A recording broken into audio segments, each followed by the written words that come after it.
Bismillahirrahmanirrahim. Assalamualaikum warahmatullahi wabarakatuh. Pagi yang indah, yang cerah, kita awali dengan bersyukur, semeringah, senyum, kemudian berterima kasih kepada Allah Subhanahu wa ta'ala. Karena hari-hari yang akan dilalui nanti sampai malam, sampai tidur kembali, tergantung pagi ini. Tergantung pagi ini. Kalau paginya kita banyak mengeluh, kalau paginya kita bangunnya kesiangan, wah itu tanda-tanda siang sampai malamnya tidak akan mendapatkan kebahagiaan. Akan berjumpa dengan hal-hal yang negatif, hal-hal yang tidak kita sukai, bahkan yang kita benci akan berjumpa dengan kita. Karena kita awali dengan bangun kesiangan, apalagi tidak subuh, tidak sholat subuh, kemudian leha-leha, apalagi kalau pas bangun tidur itu yang didengar hal-hal yang berita-berita buruk, yang tidak manfaat, musik-musik yang tidak berguna, yang membuat malas. Nah, ini saat ini saya akan berbicara tentang data dan fakta kenyataan. Ya, saya, sahabat-sahabat mungkin merasakannya. Bahwa kita sebagai manusia dihinggapi oleh rasa sesuatu rasa yang saya sebut dengan, banyak para mentor juga menyebutnya, syarat untuk fakir, untuk menjadi miskin. Itu syaratnya dua saja cukup. Itu bisa membuat kita fakir miskin seumur hidup, selama-lamanya. Apa itu? Yang pertama, rasa malas. Rasa malas untuk berbuat baik, rasa malas untuk membaca, rasa malas untuk melakukan sesuatu. Malas untuk melangkah, malas untuk mengambil pelajaran, malas untuk ibadah, malas untuk ikhtiar, malas untuk berdoa, rasa malas untuk melakukan kebaikan, malas berpikir yang baik, malas merenung. Itu akan membuat kita miskin, fakir, baik itu miskin ilmu, miskin harta, miskin pengalaman. Karena orang yang tidak melakukan apa-apa, orang yang malas berpikir, maka akan malas melakukan apa-apa. Kalau malas melakukan apa-apa berarti tidak bertindak apa-apa. Kalau kita sudah tidak bertindak apa-apa dalam hidup ini, maka tidak bakal ada yang dihasilkan dan tidak akan bisa gagal. Wah, enak dong gak gagal. Ya mau gagal gimana, melakukan aja enggak. Kata pepatah, lebih baik gagal karena pernah melakukan sesuatu kebaikan daripada nggak pernah gagal tapi memang nggak pernah melakukan apa-apa. Wah, saya emang nggak pernah gagal bisnis. Kenapa? Karena saya nggak pernah bisnis. Wah, itu. Nah, ini ngobrol santai di pagi hari supaya semangat. Karena hidup ini harus dunianya kita raih, akhiratnya kita raih. Ya, dunia ini nggak boleh kita berpikir akhirat doang. Dunia nggak kita pikirkan. Padahal dunia ini adalah kendaraan untuk mencapai akhirat. Kalau di dunianya kita nggak punya apa-apa, ya kan, nggak punya apa-apa, ilmu nggak punya, ilmu dengan uang, nggak punya amal, haji dengan uang, umroh dengan uang, sedekah dengan uang, bikin masjid dengan uang. Bagaimana mungkin kita terlepas dari dunia ini? Sedangkan Rasulullah SAW mencontohkan kita harus mencapai dunia. Rabbana atina fid dunya hasanah wa fil akhirati hasanah wa qina adzabannar. Rasulullah berdagang, berjualan, berbisnis. Jadi ada kalanya orang-orang mengatakan kalau ada seorang ulama sambil berbisnis, sambil berjualan, itu dianggap hina. Padahal di hadapan Rasulullah mulia. Nah, kalau ada ulama, ustad kok ajengan kok dagang, ajengan kok bisnis. Rasulullah bisnis, Rasulullah dagang, mencontohkannya. Ya kan? Para sahabat dagang, para sahabat berbisnis, para ulama-ulama hebat itu berdagang, berbisnis supaya berdakwahnya tidak mengandalkan amplop, tidak minta gini kan. Nah, jadi ini harus dirubah mindsetnya. Jangan malas sebagai orang awam, sebagai ustadz sebagai ulama, itu jangan malas untuk berdagang, berbisnis, berusaha. Banyak hadis-hadis dan dalil yang mengharuskan bahkan mewajibkan kita berikhtiar. Anak istri dititipkan oleh Allah, terima kasih, kita punya tanggung jawab menyekolahkannya, memesantrenkannya, memberikan makan yang halal, yang bagus, memberikan tempat tinggal yang bagus, yang layak. Nah, ini tanggung jawab kita sebagai kepala rumah tangga, karena akan diminta tanggung jawab nanti. Kamu sebagai bapak, sebagai ayah kemana aja, sebagai suami selama hidup kamu ngapain aja, sehingga anak istrimu misalkan murtad dari Islam gara-gara nggak punya uang, kamu ngapain aja?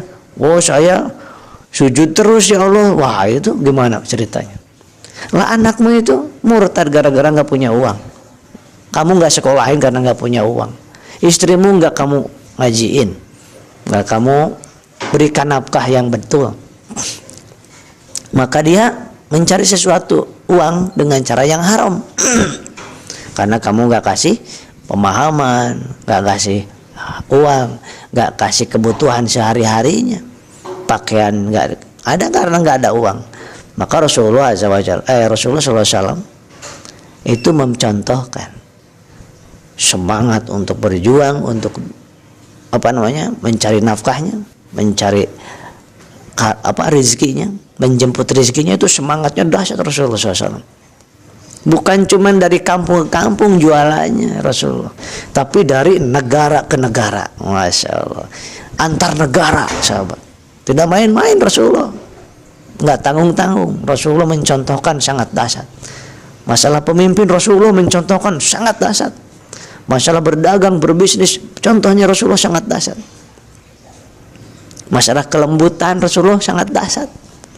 Nah, masalah ketegasan sangat dahsyat. Maka kita sebagai orang yang awam dengan ilmu agama, bukan ulama, bukan ustadz, bukan kiai, jangan sampai menghina ulama, menghina ustadz, menghina ajengan. Ajengan kok jualan, ajengan mah dakwah aja loh, makannya gimana istrinya? Ya kan nggak boleh gini. Jadi saya senang dulu punya guru ngaji, Pak Ajengan Satibi almarhum, mudah-mudahan Allah merahmatinya. Beliau itu ngajar tajwid, ngajar saya dari mulai usia 4 tahun udah ngaji sama beliau. Tajwid, tijan, wah, kemudian sholat, bisa sholat sampai sekarang, wasilah beliau, masya Allah. Tauhid, ya, diawali dari beliau. Dan beliau itu sore-sore, mohon maaf, pagi sudah membawa dagangan. Waktu itu pakaian digendong gini, digendong jalan, subhanallah. Orang menghina, mencaci, kok ajengan kok dagang aja katanya, ajengan kok berjualan. Ada yang menghina gitu. Sampai saat ini kalau ada ustadz, ada ajengan yang dagang, yang jualan, dihina. Berarti hati-hati, bisa aja kita sama dengan menghina Nabi, karena Nabi dagang. Dan ulama itu, ajengan itu, kiai itu adalah pewaris para nabi. Nah, kalau Nabi dan sahabatnya berjualan, berdagang, berarti itu sunnah. Yang penting niatnya untuk ittiba Nabi, untuk bukan cuma sunnah, wajib. Karena Rasulullah carilah karunia di dunia, jemputlah karunia. Dan innallaha la yughayyiru ma biqaumin hatta yughayyiru ma bi anfusihim. Kita wajib berikhtiar. Kulu, makanlah oleh kalian. Apa? makanan yang halal lagi baik, thayyib. Bukan cuma halal tapi thayyib. Nah, makanan yang halal dan thayyib yang bagus, yang bergizi itu apa? Masa kita minta? Masa bisa pungut-pungut di tong sampah? Tentu harus kita beli. Untuk anak kita yang anaknya 1, 2, 3, 4, 5, coba 5 anak, saya 5 anak dititipkan sama Allah. Ada yang sekolah, ada yang pesantren, ada yang masih balita, ya kan? Itu butuh makan, butuh minum, butuh susu, ya kan? Nah, kita ini semuanya gitu. Jadi berpikirnya harus logik, dan Allah memberikan penghargaan kepada orang yang ikhtiarnya maksimal. Yang nggak boleh itu kita mencari dunia kemudian melupakan sholat, sibuk mencari dunia bisnis kemudian melupakan Allah, melupakan zikir, melupakan akhirat. Nah, itu yang haram, ya. Sebagaimana untuk makom kita, level kita, ya Allah, doa terus, ya Allah, Allahumma in kana rizqi fis samai fanzilhu wa in kana fil ardi fakhrizhu wa in kana yasun fashru. Ya Allah, ya Fatahu ya Razak, ya Fatahu ya Razak, ya Kafi ya Ghun ya Muni. Terus doa doang sepanjang hari, sepanjang malam, doa doang. Allah mampu memberikan kepada kita rizki walaupun tanpa usaha, tanpa ikhtiar, mampu. Tapi bukan makom kita, makom para wali, ya, makom para nabi bisa beliau maka makom kita yang banyak dosa seperti kita itu tetap harus ada ikhtiar. Dan ikhtiar kita bukan yang menyebabkan rizki itu datang kepada kita, bukan. Rizki tetap dari Allah, ikhtiar kita menjadi amal soleh, ibadah kita. Tetapi kalau ikhtiar kita di jalan yang gak betul, haram, maka menjadi dosa ikhtiar kita. Tetap harta nama dapat dari Allah. Nah, maka dari itu sahabat-sahabat, jangan pernah kita menghina kepada para ulama, para habaib. Para habaib itu banyak yang jual, yang bisnisnya banyak. Kenapa? Karena dicontohkan oleh kakeknya, yaitu Rasulullah SAW. Ada yang jualan parfum di mana-mana, beberapa puluh cabang. Ada yang punya peternakan kambing, peternakan sapi. Ada yang bisnis ekspor impor, bayangkan. Itu para ulama. Kiai Haji Ahmad Dahlan itu pengusaha batik kalau tidak salah. Ya, jadi para ulama-ulama zaman dulu itu kenapa beliau bisa mendirikan ormas, organisasi Islam, NU, Muhammadiyah, Al-Wasliyah. Kenapa bisa mendirikan itu? Kalau tanpa uang gimana mau mendirikan? Ya, organisasi butuh dana. Nah, nggak boleh kita gini. Kalau kita membuat organisasi kita gini, takutnya kita diberikan syarat. Sama kalau kita berdakwah juga dengan mengharapkan gini. Nah, kita nanti disetir oleh orang yang nyuruh dakwah kepada kita. Tolong dakwah ya nih, nanti kamu harus ngomong gini. Nah, saya nggak pernah mau kayak gitu. Pernah ke TV, saya ke Trans TV, harus ngomong ini, harus ngomong itu. Enggak. Kalau ada pesanan yang tidak sesuai dengan ketauhidan, tidak terima. Lebih baik tidak nyari uang dari situ. Ya, di situ nyari pahala. Dakwah itu nyari pahala, bukan nyari uang. Justru dakwah itu kita mengeluarkan uang. Nah, mencari uangnya di mana? Dari dagang. Karena dagang itu, bisnis itu, sahabat. Sampai-sampai Rasulullah menyampaikan di dalam hadisnya, para pedagang, pengusaha, pembisnis yang jujur dan amanah akan dikumpulkan di surga oleh Allah dengan para nabi, dengan para syuhada, dengan para sodikin. Masya Allah, yang jujur dan amanah, para pedagang. Berarti pedagang itu orang kaya, hartanya juga kaya. Jadi tidak betul kalau misalnya mendingan miskin karena orang kaya itu lama masuk surganya, dihisabnya lama. Nah, kayak misalkan kekayaannya dipakai untuk di jalan Allah, lah nggak usah dihisab itu, ya kan? Yang dihisab itu ya kekayaannya dipakai di ini, yang maksiat itu yang dihisab. Kalau udah jelas punya kekayaan untuk di jalan Allah digunakan untuk mencapai keridhaan Allah, Itu mah cepat hisabnya, cepat. Nah, dibandingkan kita udah nggak punya uang di dunia ini, fakir kita, tapi kita ada hak-hak orang lain yang kita makan karena kita misalkan, contoh misalkan kita nggak punya uang, nggak punya harta karena nggak mau dagang, nggak mau jualan, nggak mau bisnis, nggak mau kerja, diem terus di rumah, sehingga anak istri kita pingin makan, pingin minum, bingung, maling, ngambil hak orang lain, nipu orang lain, itu lebih panjang itu hisabnya. Uangnya nggak seberapa, hartanya nggak seberapa di dunia, tetapi panjang, lama hisabnya. Itu orang kaya lebih cepat. Kenapa? Karena kekayaannya banyak, tetapi untuk pesantren, untuk masjid, untuk menyekolahkan anaknya, memesantren anaknya, memberikan. Nah, harta nggak ditumpuk-tumpuk, tetapi langsung disalurkan. Sehingga Allah menyalurkan lagi, ngucur rezekinya. Kenapa? Dia salurkan. Tapi kalau misalkan rezeki yang dikasih Allah kita endapkan, kita tumpuk-tumpuk, nah itu yang akan menjadi bumerang buat kita, sahabat. Di akhirat, di dunianya nggak tenang karena takut maling, takut dirampok, ya kan? Kenapa? Karena numpuk-numpuk nggak disedekahkan, nggak dipakai untuk di jalan Allah. Nah, oleh sebab itu, yang pertama syarat untuk menjadi fakir atau miskin selama-lamanya, yang pertama adalah malas. Malas, cukup malas aja kita, insya Allah dijamin dijamin pasti miskin. Mau apa profesinya, mau ulama, mau tenaga kesehatan, mau petani yang malas itu beda dengan petani yang gesit. Tenaga kesehatan yang malas beda dengan tenaga kesehatan yang gesit. Para ulama yang malas baca, malas mendakwahkan ilmunya, itu beda dengan ulama. Terus malas untuk berdagang seperti Rasulullah.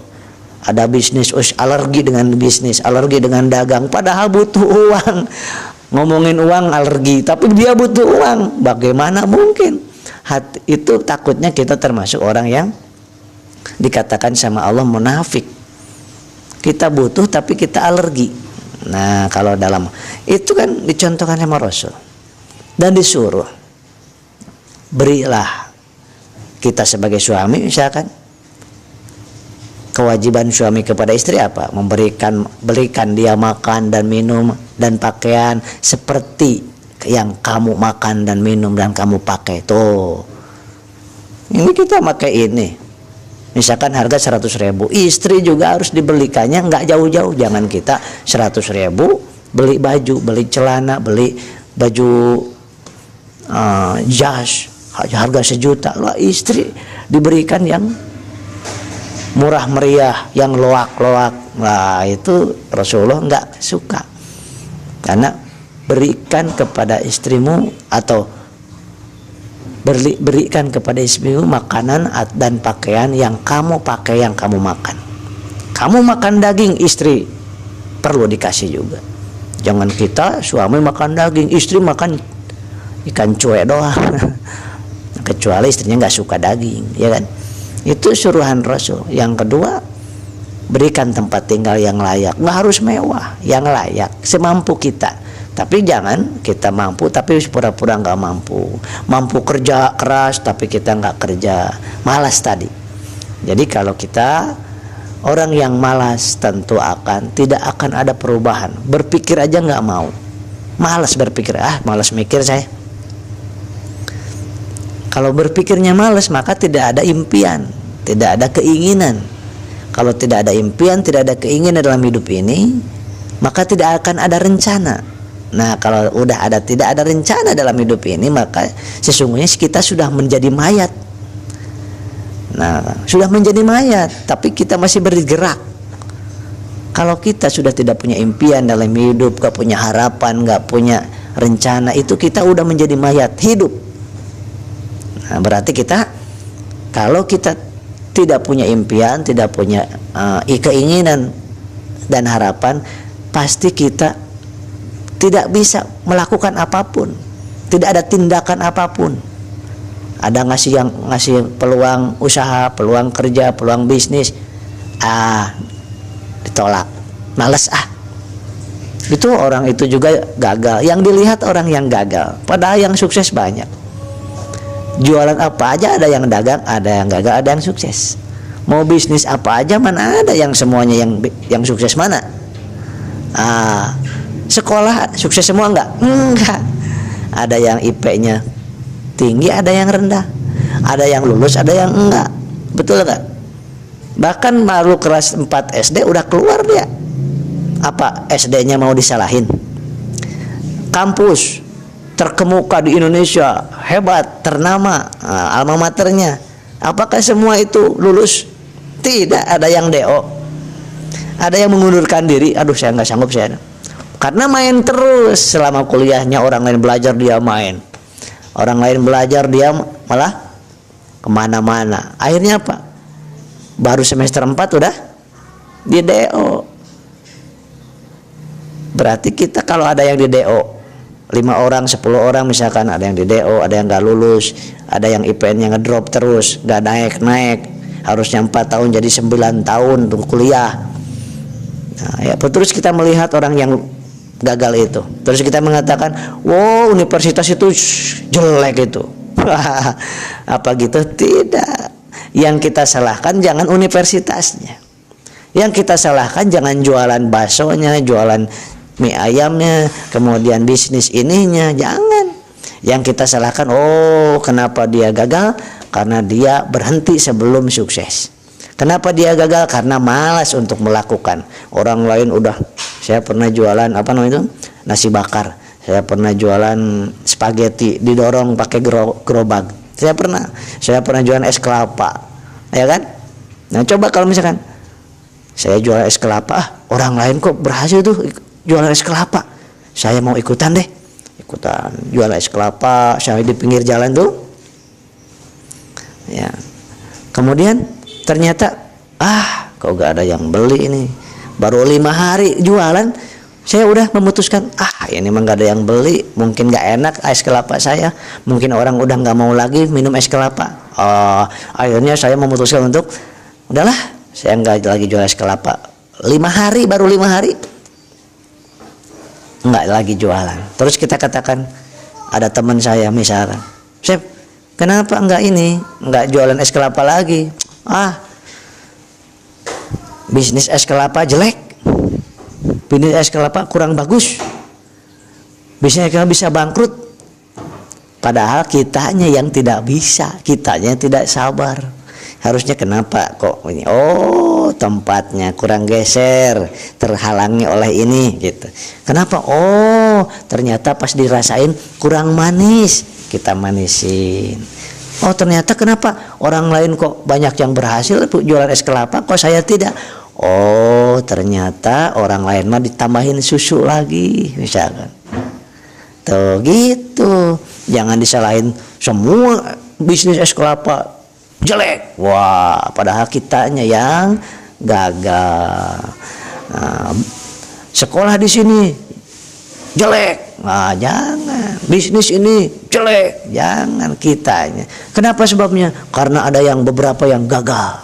Padahal yang suksesnya banyak, tapi mata kita tidak mau melihat yang suksesnya, maunya lihat yang negatif. Apa sebabnya?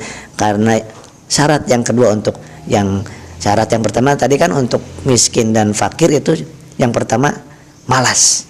Yang kedua berpikiran negatif selalu, prasangka buruk terus. Itu kalau kita berprasangka buruk terus, negatif terus, kita dijamin akan fakir miskin seumur hidup. Dijamin. Coba bayangkan. Chef, misalnya teman saya menyampaikan, Chef kita jualan es kelapa yuk. Banyak yang gagal. Kenapa? Karena yang dilihat yang gagal. Kenapa yang dilihat yang gagalnya? Karena otaknya yang ditonton yang gagal-gagal. Terpikir di sini, tersimpan di memori kita orang yang gagal-gagal. Kemudian yang bisnis yang gagal, yang dibacanya, yang ditonton di YouTube, ya kan? Yang suksesnya nggak mau. Karena apa? Karena alam bawah sadarnya hanya hanya fokus kepada yang gagal. Kenapa fokus kepada yang gagal? Karena inputnya, isinya hanya yang negatif aja. Kenapa isinya negatif alam bawah sadarnya, memorinya? Karena inputnya yang negatif. Input dari mana? Dari yang dilihat, ditonton, dari yang didengar. Katanya sih itu gagal. Emang jualan apa? Jualan es kelapa misalkan. Saya ngomongin es kelapa karena pernah saya jual es kelapa. Saya ngomongin jualan spaghetti karena saya pernah jualan spaghetti. Pernah jualan kaligrafi lah, segala macam lah. Jualan handphone, jual beli motor pernah. Motor nggak, mobil, walaupun kecil-kecilan. Sebagai segala macam dicoba, ya kan? Karena lebih baik mencoba dan gagal, kemudian mencoba lagi dan gagal lagi, coba lagi, daripada gak pernah gagal karena gak pernah mencoba. Contoh kata Kiai Jainun MZ almarhum, aduh saya ini banyak salahnya tajwidnya ngaji Al-Quran itu, kata si A. Kata si B, benar saya juga mau huruf-hurufnya banyak yang salahnya saya itu. Kata si C, saya juga betul nih, aduh bilang ro aja nggak betul, saya bilang sa aja nggak betul. Aduh, kata si D gimana? Saya yang nggak pernah salah. Hebat banget, nggak pernah salah. Padahal sama-sama itu kerjanya sama, umurnya hampir sama, temennya sama, temen sekomunitas gitu, sepergaulan. Saya ini loh nggak pernah salah baca Al-Quran. Loh hebat banget kamu nggak pernah salah baca Quran? Oh, iyalah saya. Loh kok bisa gitu? Loh saya nggak pernah baca Al-Quran. Nggak pernah baca Al-Quran ya nggak pernah salah, ya nggak? Sama aja gini. Saya ini ada 10 kan di sini itu kok klinik masalah dengan rumah tangga banyak ya. Misalkan ada 10 suami, ada 10 atau istri mengatakan, saya ini punya masalah dengan anak, diujinya dengan anak, aduh ujian sangat berat misalkan. Yang satu lagi, Kang Asep, kalau saya sama anaknya baik banget, tetapi saya diujinya dengan kekurangan ekonomi, Kang Asep. Oh gitu. Ibu gimana ibu? Aduh Kang Asep, sama ekonominya banyak, kemudian anaknya cukup soleh, tapi saya diuji oleh suami saya nggak sesuai dengan keinginan saya, akhlaknya buruk misalkan, nggak mau sholat misalkan. Si C bilang gini kayak si D, D gimana bu? Kalau saya mah semuanya bagus, itu semuanya, cuman satu saya sakit-sakitan terus, katanya gitu. Oh ibu diuji dengan sakit oleh Allah. Lah ibu gimana? Ibu malah sehat, suami baik, anak baik, ekonomi cukup, cuman mertua saya Kang Asep, aduh itu ikut campur banget, itu luar biasa galaknya, kata si ibu. Saya ibu apa ibu? Oh saya mah semuanya bagus kecuali satu Kang Asep. Apa itu? Saya itu ya kenapa ya gak suka kalau misalkan dengan tetangga saya itu. Nah saya itu tetangga itu berantem terus dengan saya sakit hati saya. Nah diuji berarti ibu dengan tetangga ya. Kalau ibu gimana? Karena ada 10 orang misalnya gitu ya. Kalau saya sih semuanya bagus Kang Asep, cuman satu aja masalah saya, ujian saya. Apa itu bu? Itu loh Kang Asep, saya itu punya saudara. Nah saudara saya itu iri dengki kepada saya, gak suka kalau saya sukses, gak suka kalau saya, tapi gak mau bantu misalkan gitu, misalkan. Berarti 10-10-nya 9-9-nya gak diuji oleh Allah. Kata yang satu lagi ibu, saya ini loh gak pernah ada ujian, saya ini gak pernah diuji, enak-enak aja hidup ini, tenang-tenang aja. Hebat banget sih ibu ini, gak ada ujian bu. Gak ada, wong saya gak rumah tangga. Wong saya gak berkeluarga kok. Loh oh gitu, belum nikah? Belum. Oh iyalah gak usah ngobrol gitu kan. Nah jadi sahabat-sahabat, jadi kalau hidup tanpa kita ada pergerakan, lah kita kapan jatuhnya, ya kan? Kalau kita nggak pernah jalan, nggak pernah akan jatuh, diem gini, ya kapan jatuhnya? Orang diam terus, nggak pernah tersandung, orang nggak pernah jalan. Namanya orang tersandung itu yang jalan. Kalau kita tidur terus nggak pernah tersandung, tapi tidak ada nilainya. Yang ada nilainya itu yang sudah pergerakannya tuh. Nah, contoh kita disuruh sparring sama Mike Tyson. Pokoknya petinju ternama. Wah, udah jago. Ya kan? Udah juara nasional atau internasional. Nah, kita ini bukan petinju, disuruh masuk ring. Wah, tapi kita pede. Wah, karena disuruh dan kita nggak ada pilihan lain, harusnya kita lakukan. Baru aja 5 detik udah gini, tapi kita udah melakukan. Keberaniannya udah ada, punya nilai. Yang kedua, semangatnya udah ada, nilai.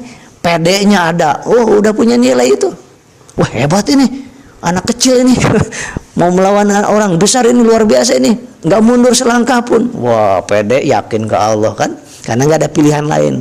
Kalau ada pilihan lain masih, saya orang bukan petinju, saya mundur karena enggak, ini didorong-dorong. Ini wajib nih Kang Asep, wajib dihadapin. Waduh, kalau nggak dihadapin gimana? Wah, ini bakal kena sanksi hukum. Dengan PD-nya bismillah, yakin ke Allah gitu. Nah, kemudian ketika kita mukul walaupun nggak kena tuh, udah punya nilai. Karena kita pernah bergerak, jatuh langsung KO, TKO, polak. Wah, 5 detik itu langsung jatuh, tapi udah punya nilai. Apa nilainya? Dikabarkan, wah, seorang anak kecil, bukan petinju, bukan nggak ada pengalaman seorang petinju, tetapi mampu melawan. Wah, itu punya nilai, keberaniannya. Nah, begitupun dalam usaha, dalam bisnis, dalam berdagang. Yang penting bismillah, yakin, pelajarin, istikharah, yakin, pede, jalankan. Bangkrut, maju lagi, jatuh, bangun lagi. Ya, itu pada saat kita ikhtiar, itulah nilai besarnya, sahabat. Dibandingkan kita, sahabat-sahabat, tidak melakukan apapun. Nah, orang yang kedua tadi, syaratnya untuk miskin dan fakir selama hidupnya adalah ketika kita berpikiran negatif dan prasangka buruk. Ada yang nawarin jualan, yuk jualan es kelapa yuk Kang Asep yuk. Enggak. Kenapa emang? Nggak ada modal. Diam lagi. Saya juga sama loh, dulu waktu mau jualan nggak langsung gede gini Kang Asep. Saya dari mulai kecil-kecilan, dari satu termos doang. Modalnya berapa dulu? Modalnya kecil, cuma modal 300.000, itu juga minjem. Tapi minjemnya nggak pakai riba, cuman minjem katanya gitu. Sekarang udah gede gini, udah jadi ruko, udah cabangnya udah 10. Iya, tapi perjuangannya 2 tahun itu, Masya Allah Kang Asep, itu orang yang menghina saya. Ngapain jualan kayak gitu, cuma 1 termos katanya gitu. Tapi terus aja katanya saya bergerak. Nah, gitu. Nah, kalau saya sih minjem ke siapa, kemudian jualan juga gimana, nggak mau belajar saya. Males, kemudian pikirannya negatif aja, ya kan. Dikasih peluang usaha bisnis, saya nggak ada modal, nggak mau usaha. Dikasih peluang bisnis, saya nggak ada skill, nggak ada kemampuan, saya nggak ada pengalaman, saya nggak bisa ngobrol, saya nggak punya relasi banyak. Alasannya 1000 macam alasan, karena negatif tadi. Nah, itu mah insya Allah dijamin itu tidak akan pernah kaya, tidak akan pernah ada perubahan dalam hidupnya. Mau jadi apapun, mau kerja dimanapun, mau tinggal dimanapun, itu tidak akan pernah merasakan yang namanya perubahan baik dalam kehidupannya. Pasti fakir dan miskin selama hidupnya. Yang paling sengsara lagi udah miskin ilmu, miskin iman, miskin harta, miskin amal. Waduh, udah di dunianya udah sengsara, kita ini di akhiratnya Masya Allah terlunta-lunta. Naudzubillah min dzalik.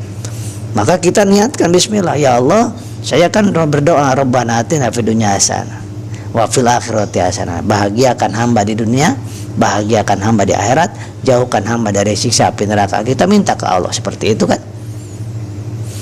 Nah, kemudian dalam sholat juga, Rabbighfirli warhamni wajburni warfani warzuqni. Kita minta, ya Allah, penuhi rezeki hamba. Tuh. Nah, rezeki nggak bakal nyamperin sendiri kalau kita nggak ikhtiar sedikit pun. Tapi ada Kang Asep itu rezekinya yang nyamperin, dia ikhtiar juga. tapi dengan cara yang tidak kita tak ketahui. Kalau kita kerja keras dengan fisik, dia dengan otak, kerjanya kerja cerdas.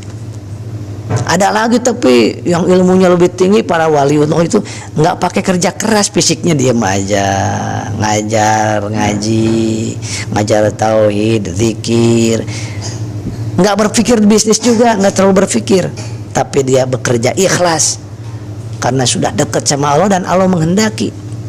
Watarzuku bighairi hisab. Allah memberikan rezeki tanpa batas, tanpa hisab, tanpa perhitungan kepada siapa aja. Wa tarzuqu man tasya'u, masyaallah, lupa maaf.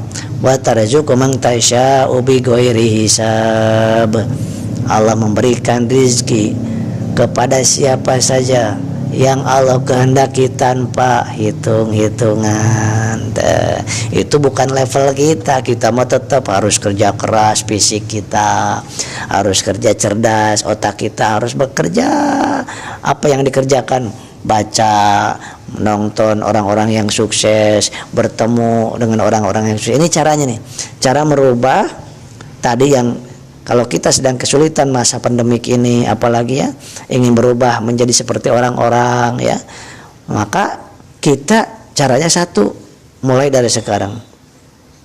Ada keinginan dulu, ya Allah, saya ini punya tanggung jawab kepada keluarga, kepada orang tua, belum bisa membahagiakan ya Allah. Maka dari itu, dan saya belum bisa bersedekah ya Allah, belum bisa bayar zakat ya Allah, belum bisa menyekolahkan anak, maka saya punya cita-cita ya Allah, ingin merubah ini kondisiku, saya seperti ini. Kita nangis di hadapan Allah di sepertiga malam terakhir. Impian, ciptakan impian. Ya Allah, kalau saya nanti meninggal, anak-anak hamba ya Allah, jangan sampai gak mau menjadi peminta-minta ya Allah. Sekarang hutang saya dan riba angsuran saya masih banyak ya Allah. Esok hati, kemudian lusa mati, anak saya menanggung hutang dan ribanya ya Allah. Saya nggak mau, maka impian saya ingin lunaskan hutang-hutang saya di masa pandemik yang sulit ini ya Allah. Tapi rezeki Engkau tidak terhalangi dengan pandemik, karena nyatanya banyak orang yang semakin kaya dengan adanya pandemik ini. Karena apa? Karena ikhtiar, nggak ada putus asa, nggak ada negatif, terus bekerja keras, bekerja cerdas, bekerja ikhlas, bekerja tuntas, tidak separuh-separuh, tidak ragu-ragu, yakin apa yang dijalani itu, yakin sama orang ngomong apapun tidak didengar, terus yakin aja. Kalau udah menekadkan dalam hati kita melakukan sesuatu, udah legal, halal, baik, lakukan saja dengan niat yang tulus, yakin kepada Allah, la haula wala quwata illa billah. Yang kedua, selain kita punya impian, ciptakan impian dan ketakutan dalam batin kita, dalam mindset kita. Ketakutan dan impian, dua, ciptakan di sini. Ya Allah, saya takut saya mati belum bisa membahagiakan orang tua. Ya Allah, saya takut kalau saya mati belum bisa berangkatkan umroh atau haji orang tua saya. Ya Allah, saya takut kalau saya mati tetapi saya belum bisa membuat masjid ya Allah. Ya Allah, saya takut kalau saya mati riba saya masih banyak di mana-mana, hutang saya masih banyak, saya takut ya Allah. Nah, itu ketakutan itu akan membuat di dalam sini menjadikan kita ada pergerakan di dalam batin kita, akan semangat, tidak ada yang akan menghalangi. Tancapkan dan tulis ketakutan saya, saya tulis di buku saya. Tulis ketakutan saya kalau saya tidak bergerak saat ini, apa yang takut saya terjadi. Takut hutang saya nggak lunas, saya mati. Takut saya belum membahagiakan orang tua, saya mati, atau orang tua kita. Kemudian saya takut ketika saya meninggal dunia, anak-anak saya jadi pengemis semuanya. Saya takut ya Allah ketika saya nggak bergerak saat ini, nggak berubah saat ini. Saya takut saya pulang kepadamu tidak membawa amal sedekah, tidak membawa amal jariah, tidak memberikan sesuatu untuk di jalanmu, belum memberikan sesuatu untuk berdakwah karena nggak punya uang ya Allah. Tuh, takut kita. Maka tulis. Yang kedua, tulis juga impian kita. Ya Allah, impian saya ini. Impian apa? Impian tujuannya untuk supaya saya dimasukkan ke surga. Maka impian dunianya itu harus mendukung kita dimasukkan ke surga. Impian dunianya, ya Allah, kalau saya punya mobil, saya punya uang, pengen beli mobil yang cash ya Allah, ingin punya mobil yang cash dan mobil itu dipakai untuk membahagiakan orang tua, untuk membahagiakan anak-anak dan keluarga, untuk dipakai dakwah ya Allah, untuk dipakai ngaji ya Allah, untuk membawa jamaah untuk ke majelis, untuk ke seminar kebaikan ya Allah. Toh ya Allah, saya punya cita-cita kalau punya rumah untuk dipakai untuk ngaji, untuk yatim, santunan yatim, untuk istighosah, untuk sholawat. Nah, impian kita. Ya Allah, saya punya impian ya Allah.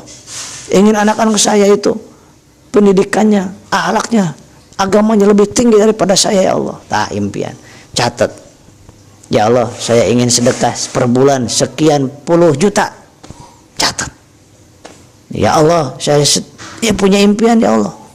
Nah, kita laporkan tuh pada saat kita bangun malam jam 3, laporkan ke Allah, nangis ke Allah, minta ke Allah. Allah punya semuanya. Allah nggak pelit, manusia mah pelit, Allah mah nggak pelit. Manusia nggak mau diminta, Allah harus diminta. Dan Allah bilang, mintalah kepada aku, ud'uni astajib lakum, mintalah kepada aku, jangan kepada yang lain, pasti akan aku kabulkan, kata Allah. Waktunya yang bagus, tempatnya yang baik, ya kan, caranya yang bagus. Mohon kepada Allah dengan cara yang teknik yang bagus. Gak mungkin gak Allah kabulkan, tapi Allah kabulkan doa kita. Tidak sesuai dengan harapan kita, Allah ganti dengan yang cara yang kedua, digantikan dengan yang lebih baik. Dengan kalau dengan kedua, dengan yang ketiga, digantikan dengan pahala kebaikan untuk pahala di akhirat kelak. Pasti dikabulkan sahabat. Nggak ada doa yang nggak dikabulkan dari kita, kecuali dosa kita terlalu banyak banget menjadi hijab. Itu pun kalau Allah mau ngabulkan, dikabulkan saja sahabat. Nah, yang pertama tadi, siapkan, tulis ketakutan dan harapan kita, dengan di sini ditulis juga supaya ada bayangan di audio, divisualkan di dalam ini nih di mata kita, supaya kita kalau nanti sebulan 2 bulan kita ada yang negatif ngomong, oh no, kamu bisnis ngapain, kamu dagang ngapain, nggak bakal sukses kamu itu, kamu nggak bakal kaya, kamu gitu-gitu tuh, orang lain aja terus ngomong itu perusahaan jelek, itu bisnis haram, itu kemudian ini dagang. Wah, nah kalau udah ditulis di sini dan di buku, buka lagi bukunya. Ya Allah, saya punya tujuan ini ya Allah. Sedangkan yang ngomong ini, dia nggak bakal pernah memberikan uang kepada saya, nggak bakal membantu melunasi hutang saya. Dia yang ngomong-ngomong negatif itu nggak membantu menyelesaikan siksaan saya dari riba tersebut nanti di akhirat ya Allah. Saya tetap fokus ya Allah, jalan, nggak usah didengar orang itu. Kalau ada bukunya kita buka, baca lagi, ya kan. Yang kedua caranya, tonton, koleksilah buku-buku dan video-video di handphone kita. Itu koleksinya video-video motivasi sahabat, banyak. Mau dia motivasi bisnis, ada motivasi yang agama, dua nih, motivasi bisnis dan agama, dua, harus ada video motivasi dua, agama dan bisnis. Nah, sehingga kita ketika kita low bad nih, semangat kita langsung buka buku yang tadi, dan langsung setiap hari wajibkan untuk melihat 2 video ini, video tentang agama, yang kedua video tentang motivasi usaha, motivasi hidup, motivasi bisnis. Mau dari, kalau yang motivasi bisnis mah mau dari orang, bagusnya orang muslim juga, tapi kalaupun bukan muslim, tapi kalau dalam hal bisnisnya kita boleh ambil yang baiknya, boleh ambil.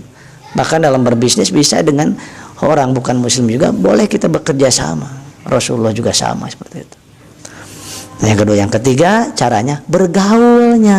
Nah, bergaulnya kalau kita ingin merubah mulai hari ini, merubah kekayaan kita, mindset kita, merubah hidup kita, bergaulnya dengan orang yang lebih daripada kita, baik ilmu agamanya, akhiratnya, dunianya, lebih dari kita. Yang berpikiran positif, bergaul dengan orang itu tuh. Yang pendapatannya lebih banyak, bergaul, bukan untuk minta-minta, tapi untuk supaya menular, karena pikiran itu menular, yang negatif akan menular. Kita bergaul terus dengan orang-orang yang ngeluh, kita akan menjadi orang yang malas dan ngeluh. Kemudian kalau kita bergaul dengan orang-orang yang semangat, yang optimis, yang positif, yang penuh keyakinan, yang pekerja keras, kita akan terbawa. Orang yang rajin sholatnya, kita akan terbawa, sahabat. Maka jangan salah mencari pergaulan.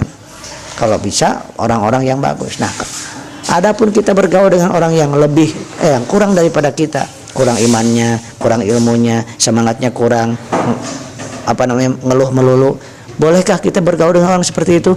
Boleh, asal kita udah kokoh, udah kuat.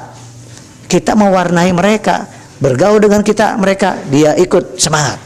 Jangan kita semangat, dia mengeluh, kita ikut jadi ngeluh. Ikut-ikutan jadi malas. Nah, berarti kita diwarnai dia. Harusnya kita yang mewarnai mereka. Semangatkan mereka. Nah, tapi kalau belum mampu menyemangati mereka, malah kita yang nanti ikut ngeluh, ikut menjadi malas, mendingan jangan bergaul dulu dengan orang-orang yang seperti itu. Itu caranya. Berkomunitas, ya, bergaul, berkomunitas, baik di dunia maya, di dunia nyata. Karena orang ada di dunia nyatanya bergaul dengan orang-orang yang kaya, dengan ulama, dengan hebat, tapi dia yang dia lihat di YouTube, di medsos, hal-hal yang negatif mulu, berita-berita negatif terus, maka itu juga sama aja bohong. Karena lebih banyak, lebih sering kita lihat-lihat di medsos dibandingkan bertemu langsung. Yang keempat, caranya merubahnya adalah mulai detik ini dengan minta kepada Allah. Ya Allah, saya minta tolong berikan petunjuk, berikan keringanan untuk merubah diri saya, hidup saya, ya Allah. Nah, karena kita nggak bakal bisa berubah kalau nggak ditolong Allah. Minta saya tolong, ya Allah, saya iyyaka na'budu wa iyyaka nasta'in. Hanya kepada Muhammad minta menyembah, dan hanya kepada Muhammad minta pertolongan. Minta ke Allah untuk diberikan kekuatan untuk berubah. Yang kelima, caranya adalah dengan cara apa? Dengan cara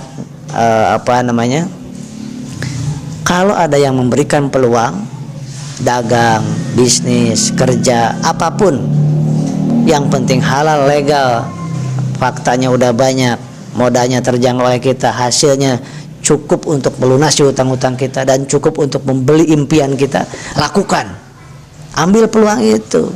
Tapi sebelumnya kita pikirkan, renungkan, tanya kepada yang lebih tahu, kemudian tanya ke Allah dengan istikharah. Kalau yakin, ayo. Jangan belajar dulu banyak-banyak. Kalau masalah peluang bisnis jangan terlalu banyak pikir. Nanti 2 tahun lagi gimana? Nggak perlu. Tapi kalau nikah baru, aduh ini 2 tahun lagi nih gimana nih? Karena pernikahan jangka panjang. Kalau bisnis bisa ganti. Dagang, sekarang dagang A, besok dagang ini, besok nggak apa-apa. Tapi kalau pernikahan nggak bisa kan? Ya kan? Nah, harus mateng.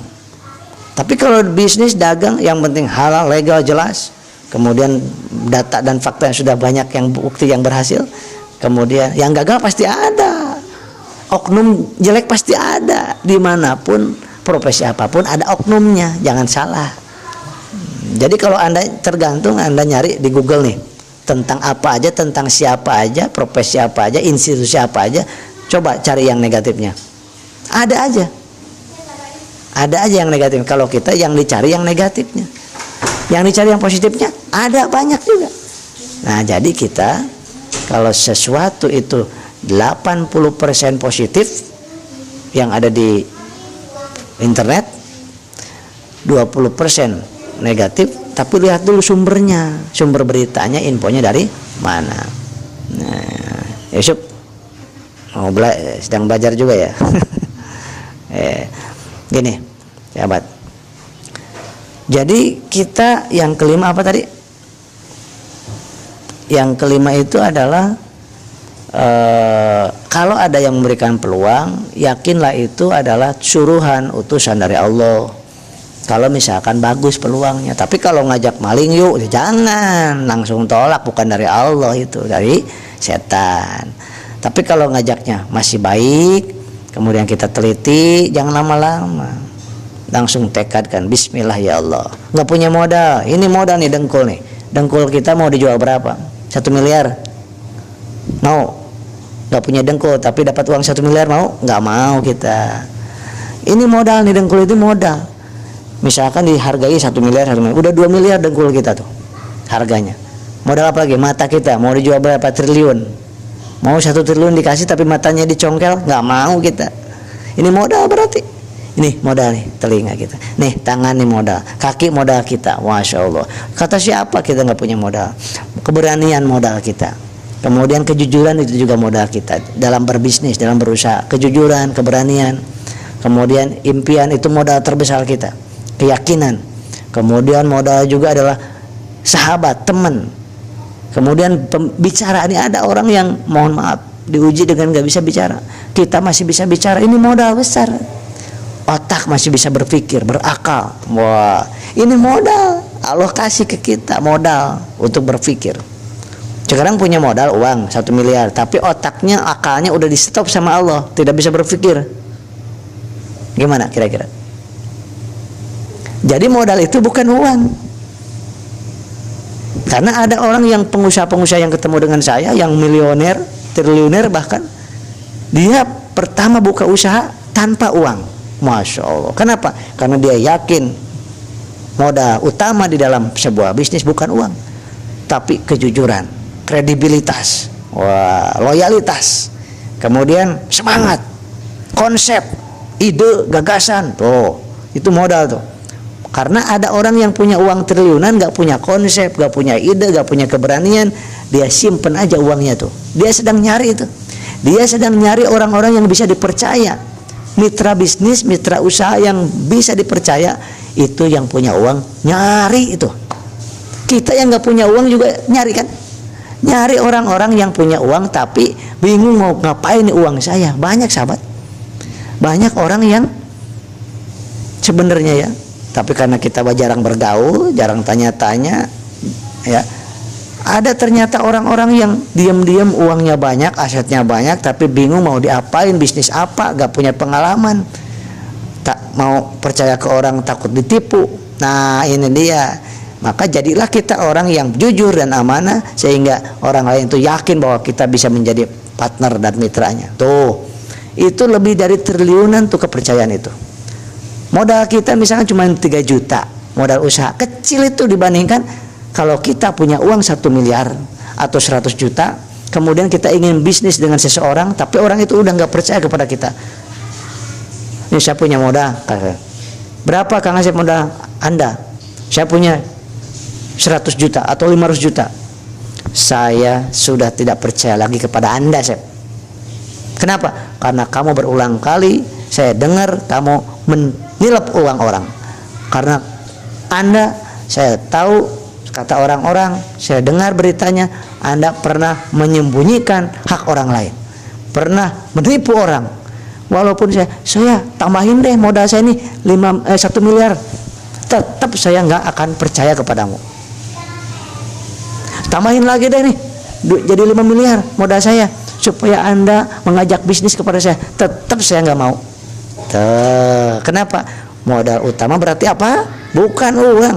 Bukan uang, betulan. Coba kalau sahabat-sahabat sekarang yang punya uang 5 miliar tadi, terus ketemu dengan orang yang punya usaha, punya bisnis, terus Anda ingin kerjasama, ya kan? Saya ingin kerjasama.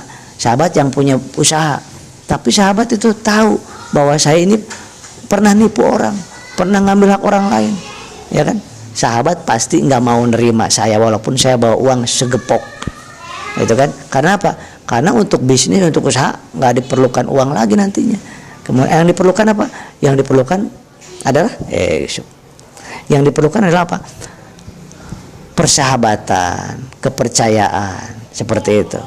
Maka kredibilitas itu artinya adalah kepercayaan.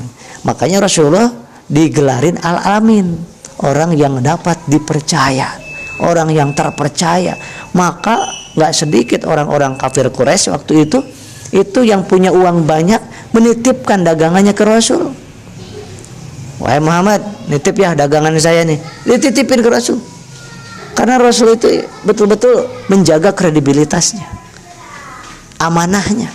Maka jangan heran kalau Rasul mengatakan pedagang, pengusaha, pembisnis pedagang yang jujur, yang amanah, itu akan dikumpulkan di surga dengan para nabi, dengan para syuhada dan para shodikin. Masya Allah.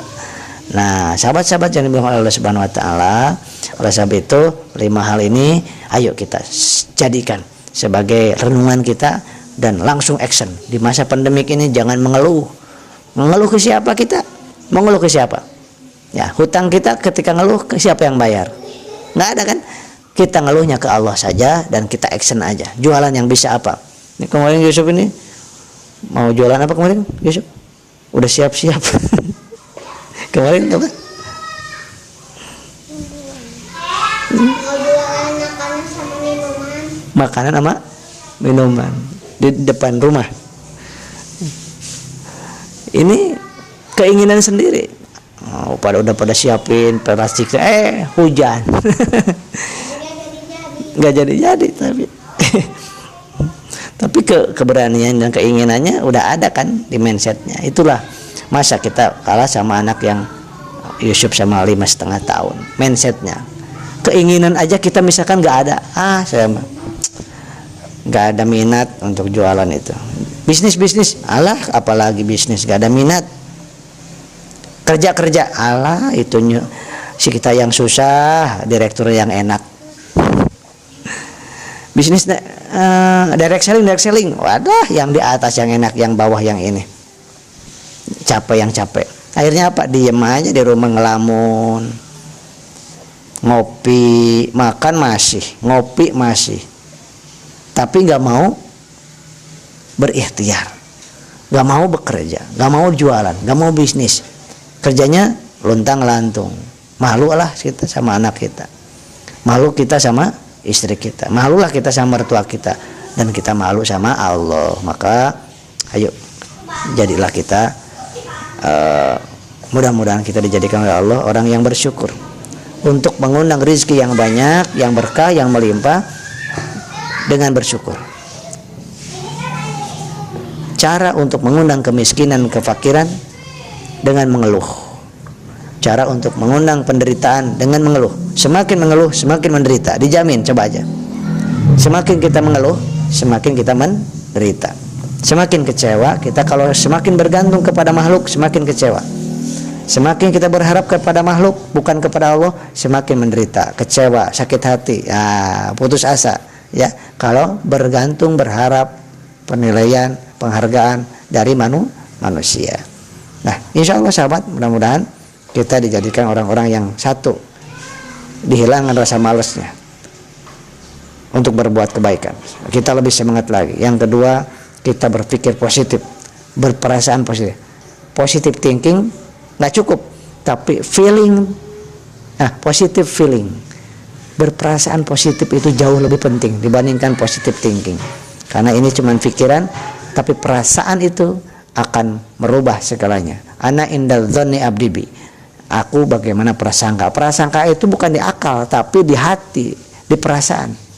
Perasaan ini mah kayaknya mau nipu saya. Tuh, bukan dari akal kan, bukan dari pikiran, tapi dari perasaan. Kalau dalam bahasa ilmu hipnoterapi, di alam bawah sadar, di dalam pikiran bawah sadar, di subconscious mind, itulah letaknya perasaan positif atau negatif. Dan keyakinan pun ada di situ. Kemudian keberanian ataupun ketakutan pun ada di situ. Ragu ataupun yakin ada di situ juga. Maka kita bangun di dalam alam bawah sadar kita, di dalam pikiran bawah sadar kita, di dalam hati dan jiwa kita, itu betul-betul kita yakin, semangat, siapkan mimpi kita, siapkan kemudian ketakutan kita apa di dalam kehidupan ini. Kalau nggak melakukan sesuatu, contoh kita mau menyeberang ke sana, nah kita nggak akan bisa menyeberang kalau kita nggak punya harapan di sana ada sesuatu, ada anak kita di sana, kita nyeberang walaupun susah. Kita nggak bisa renang juga akan renang. Kalau kita, waduh itu anak saya di sana, aduh itu orang yang kita cintai di sana, itu ada kendaraan saya di sana, misalkan, itu ada uang 100 juta di sana, kita nggak bisa renang juga akan berenang. Itu ibu saya di sana, itu bapak saya di sana, kita akan samperin ibu bapak kita, walaupun kita nggak bisa renang, betul nggak? Yang kedua, kalau ada ketakutan, kita akan renang ke sana menyeberang walaupun nggak bisa renang kalau ada harimau di belakang kita mau menerkam kita, kalau ada singa di belakang kita mau menerkam kita, kalau ada penjahat di belakang kita mau menerkam kita, kita dengan penuh keyakinan powernya, the power of kepepet itulah akan yang tadinya nggak bisa renang jadi bisa renang. Kenapa? Karena takut dimakan singa, betul. Nah sama itu juga dalam hidup juga sama. Kalau kita nggak punya ketakutan dalam hidup ini, tapi ketakutan yang tertinggi khauf kepada Allah, takut kepada Allah. Harapan yang tertinggi harapan kepada Allah. Impian yang tertinggi perjumpaan dengan Allah, dengan Rasulnya. Tapi kita punya harapan dan ketakutan di dunia ini yang disandarkan kepada Allah Subhanahu wa taala, sehingga kita menjadi asbab kita bisa melangkah, bisa berubah, bisa merubah pikiran kita lebih baik, lebih semangat, lebih optimis dalam melakukan kebaikan-kebaikan, tujuannya untuk selamat di dunia dan di akhirat. Nah seperti itu. Ibu Mayasari hatur nuhun, sangat menginspirasi. Amin amin insyaallah. Mari kita bersama-sama untuk merubah. Nah Pak Faris barakallah, Bu Dena, ada Pak Yakub, ada Pak Wijanarto, ada Pak Irfan barakallah, ada Pak Syahrul, Budian Herawati, Masya Allah, ada Ibu Meme, Assalamualaikum Probolinggo hadir. Maaf lambat, semangat pagi, semangat beraktivitas menjemput kebahagiaan, amin ya Allah ya Rabbal. Kemudian ada Ibu Tri Orlin, Ibu Maisari, semoga tetap kerja keras, kerja cerdas, kerja tuntas. Karena ada yang kerja kerasnya mantap, kerja ikhlasnya mantap, kerja cerdas mantap, tapi belum sampai ke tujuan udah memutuskan untuk berhenti, jadi nggak tuntas, nggak sukses juga itu, nggak sukses juga, harus tuntas. Makanya kerja tuntas, istiqomah gitu ya. Nah, ya yang berat itu istiqomah sahabat, ternyata yang berat itu dalam apapun istiqomah. Kemudian ada Ibu Adam, Ibu Marni, Pak Miftahu, Pak Deden dari Tasik, Masya Allah, waalaikumsalam Kang Deden, Pak Dedi, Pak Ibu Indra Pekanbaru, waalaikumsalam. Ada Ibu Poniarti, Bu Aan Andari, Bu Mayasari, semoga bisa istiqomah dalam ibadah, bisnis dan baca Quran, amin ya Allah ya Rabbal alamin. Ini penting nih, bisnis, ibadah, baca Al-Quran ya, tambahin sholawat. Bu Aila, assalamualaikum, waalaikumsalam warahmatullahi wabarakatuh. Ibu Aila Azalea Katriona, Pak Silva, ada Pak Teddy, Teddy dari Cianjur. Kalau Teddy semangat, optimis, yakin, Masya Allah. Sampai berjumpa lagi insya Allah hari Selasa di Bandung. Nah, kemudian Ibu Umi, ada Ibu Iis, ada Ibu Mayasari, alhamdulillah tambah semangat, ikhtiar berusaha untuk menafkah keluarga, Masya Allah, luar biasa ini ya. Ibu-ibu lebih semangat lagi, karena saya lihat ibu-ibu juga makin semangat saat ini, Masya Allah. Ibu Alia, karena Ibu Siti Khadijah juga istrinya Rasulullah, wow, kaya raya, pedagang sukses, konglomerawati, kata Agim itu. Ibu Yanti Pekanbaru hadir, ada Pak Imron, Ibu Haryuti Sulasa, kemudian ada Ibu Diah Bekasi Sunda hadir, ada Ibu Pak Ibnu, Masya Allah hadir, Pak Ibnu dari Bekasi, ada Pak Alim, sehat selalu, amin ya Allah beramin. Assalamualaikum, selamat pagi, waalaikumsalam warahmatullahi wabarakatuh. Ibu Nur Hapni Siregar, barakallah Ibu Nur.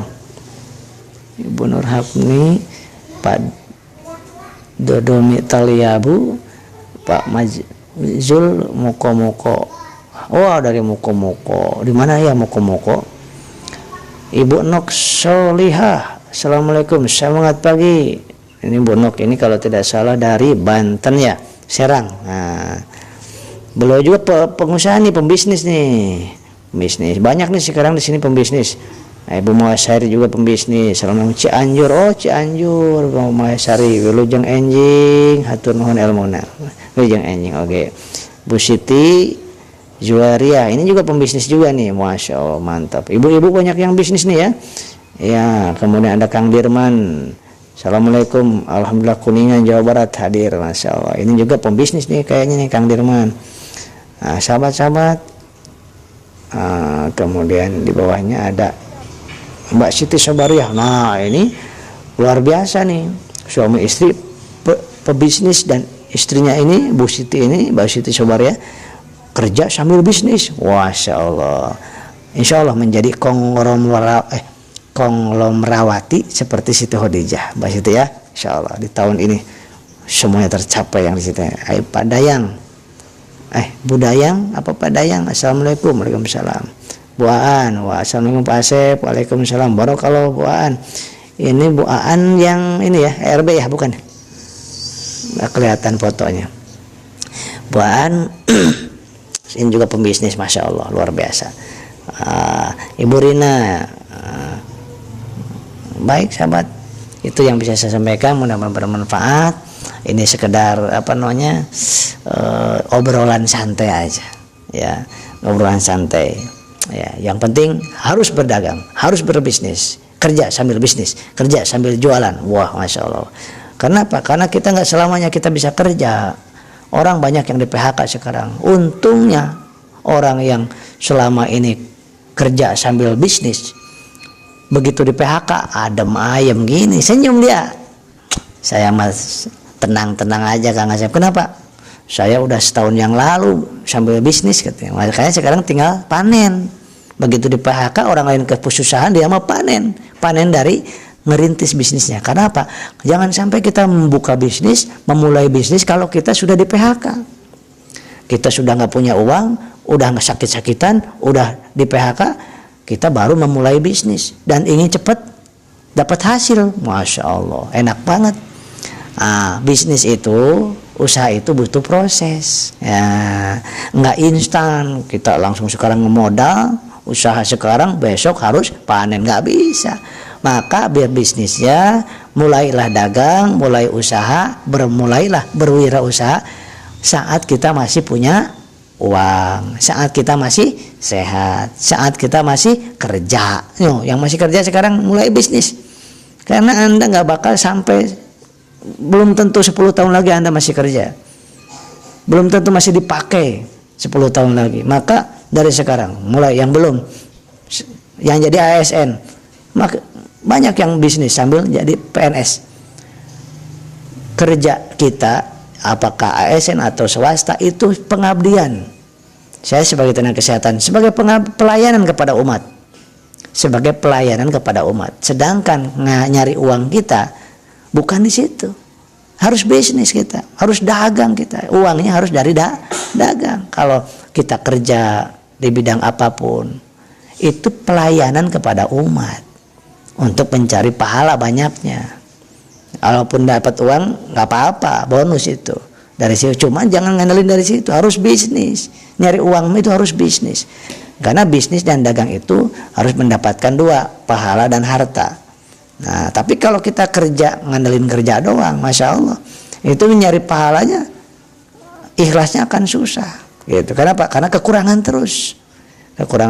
Saya ini ya kerja pernah di rumah sakit, di puskesmas. Di puskesmas dulu saya honorer tahun 2005 atau 2006 itu honorer gak dibayar, sahabat. Gak dibayar setahun, tapi dapat ilmu banyak. Nah, dapat ilmu banyak, dapat kenalan banyak, saudara banyak, ya kan? Gak ada ruginya. Kenapa?